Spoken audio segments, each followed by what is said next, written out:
In Japan, the country that rose from nuclear ashes to dominate the tech world, people don't actually believe in motivation. To them, motivation is a cheap emotion that evaporates the moment you're tired or hungry. Instead, they rely on something much more powerful, a mental architecture that makes work inevitable. Want the truth? You aren't lazy. You don't lack willpower. You're suffering from a specific kind of paralysis designed by the modern world to keep you docile, poor, and average.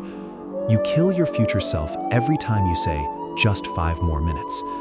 You're consuming other people's lives so you don't have to face your own. You know exactly what you need to do. You have that pending to-do list, that project that would give you the freedom you dream of, that habit you swore you'd start last Monday. Today, we're stripping away your excuses. We're going to dive into the minds of Zen masters and elite engineers to understand why your procrastination is actually a self-destructive defense mechanism. Get ready, because after this, saying "I'll do it tomorrow" will stop being an option and start being an insult to your own existence. Why is it so hard to start? It's not a character flaw. It's a design error in your brain.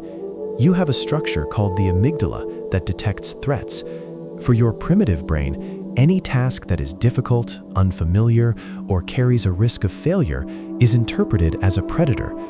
When you think about starting that business or studying for that exam, your amygdala screams danger, and your automatic response is to flee. But today, we don't flee to caves. We flee to TikTok. We flee to Netflix.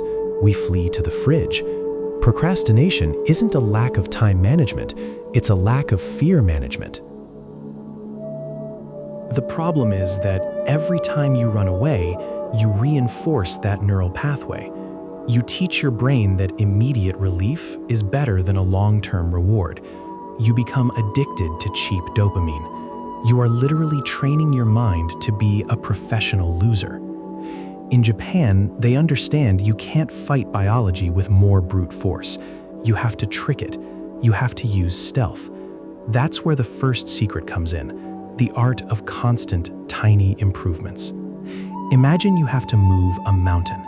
You get frustrated and exhausted before you even begin, so you just sit there watching others do it. But what if you only had to move one small stone, one so light you couldn't possibly say no? The 1-minute rule is a biological hack. It consists of committing to that task you hate for exactly 60 seconds. Nothing more. Why does it work?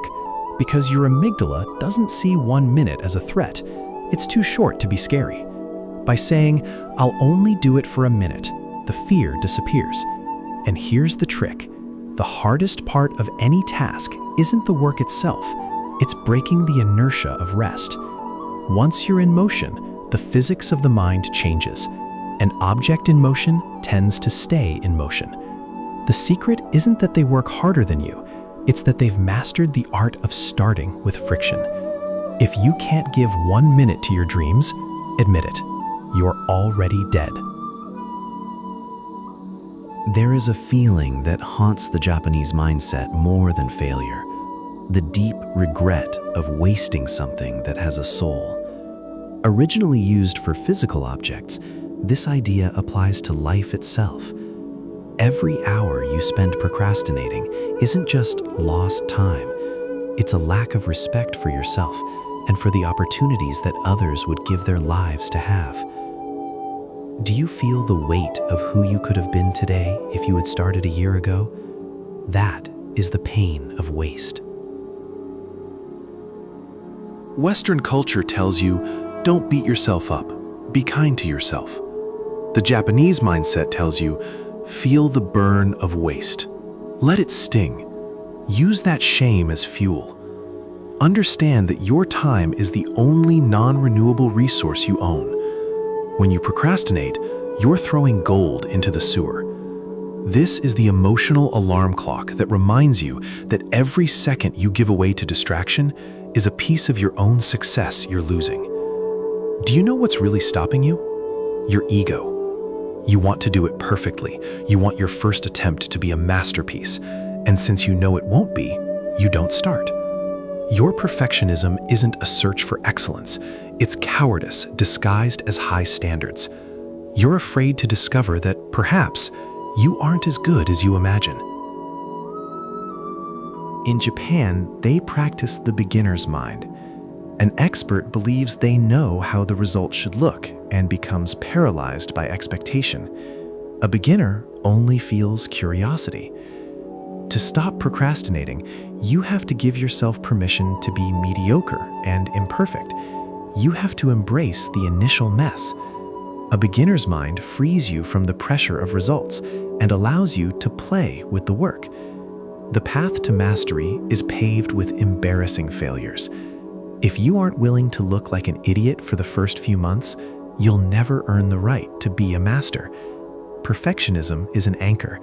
Curiosity is the wind in your sails. In Japan, you won't hear good luck very often. Instead, you'll hear, give it your best effort. It's the philosophy of endurance. Most people procrastinate because they're looking for the easy way out. They're looking for the hack that saves them the effort. But this spirit teaches that the value is in the effort itself. It doesn't matter if you didn't finish the task today. It matters that you didn't retreat. This is the antidote to instant gratification. It's understanding that discipline is a muscle built on the days you don't feel like it. When the world screams at you to give up, to rest, that you've done enough, this spirit whispers, one more step. It's not about speed, it's about tenacity. It's the drop of water that eventually splits the stone, not through force, but through consistency. Your environment is an extension of your mind. If your room is a mess, your mind is a mess. If your desk is full of distractions, your attention is fragmented. The Japanese practice ruthless organization. They don't do it for aesthetics. They do it because every unnecessary object in your field of vision is an instruction your brain has to process. It's noise. It's friction. They also believe in the real place, the idea that change happens exactly where the work occurs. If you want to stop procrastinating, you have to purify your space. Get rid of the phone. Clear the table. Create a void where the only thing you can do is work or stare at the wall. Boredom is the secret weapon against procrastination. Your brain would rather work than be bored. If you remove all sources of cheap dopamine from your environment, your mind will have no choice but to focus on the task at hand. Don't fight distraction, eliminate the possibility of it. Sometimes the task ahead is simply boring, heavy, and completely uninspiring. This is where motivation fails. There is a specific mental strength used to endure the seemingly unbearable with dignity and patience. It's the capacity to keep going when your whole body is begging you to stop. It's the silence in the face of difficulty. Modern culture has made us soft. We think that if something doesn't make us happy or passionate, we shouldn't do it. But there are things that must be done simply because they are right, because they are your duty, because they define you as a functional adult. Practicing this is learning to be comfortable in discomfort. Your emotional state is irrelevant to your productivity. You don't need to feel like it to work. You just need to be present and do your best. Why do you fall back into procrastination day after day? Because you don't learn from your mistakes.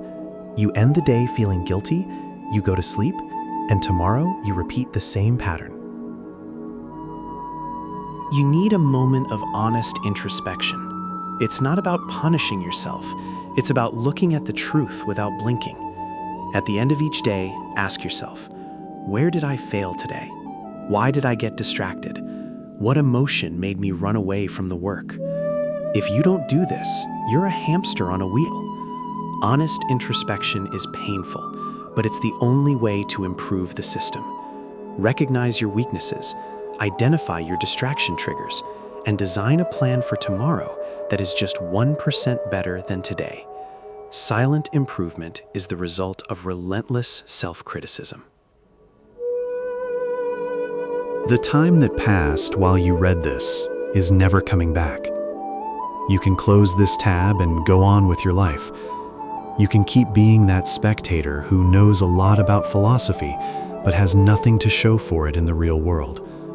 Or you can decide that your future self starts changing right now. Procrastination is slowly abandoning your own future. Every time you choose comfort over effort, you are stripping away your own chance at success. Japan wasn't rebuilt with miracles. It was rebuilt with a sacred respect for time. You have that same power inside you, but it's buried under layers of dopamine and fear. Tomorrow doesn't exist. Monday doesn't exist. There is only now. Take that 1 minute. Start that ridiculously small task. Stop being a victim of your impulses and become the master of your attention. Because at the end of your life, you won't regret having worked too hard. You'll regret all the versions of yourself that you let die because you were afraid to start. If this message hit you where it hurts, it's because that's where you need the light. And now, do me a favor. Don't leave a comment. Don't watch another video. Close this window, turn off your phone, and give 1 minute, just one, to that task you've been avoiding. The world is waiting for you to wake up. Do it now. Until next time.